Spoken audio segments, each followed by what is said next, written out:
கனடாவின் நோர்விச் டவுன்ஷிப்பில் நடந்த ஒரு பயங்கர விபத்தில் 5 பேர் உயிரிழந்துள்ளனர்.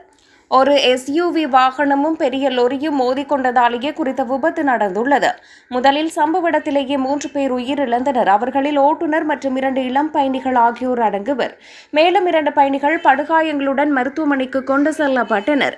பின்னர் காயமடைந்த அந்த 2 பயணிகளும் மருத்துவமனைக்கு கொண்டு செல்லப்பட்ட நிலையில் உயிரிழந்தனர். இதன் மூலம் இந்த விபத்தில் உயிரிழந்தவர்களின் மொத்த எண்ணிக்கை 5ஆக உயர்ந்தது. இந்த நிலையில் போலீசார் விபத்து குறித்து விசாரணை நடத்தி வருகின்றனர். குற்றவியல் வழக்குகள் எதுவும் பதிவு செய்யப்படாது என அவர்கள் தெரிவித்துள்ளனர். எனினும் விபத்துக்கான காரணம் குறித்த கூடுதல் விவரங்களை அவர்கள் வெளியிடவில்லை. மேலும் இந்த துயர சம்பவத்தால் பாதிக்கப்பட்ட குடும்பத்தினருக்கும் நண்பர்களுக்கும் அதிகாரிகள் தங்களது இரங்கலை தெரிவித்துள்ளனர்.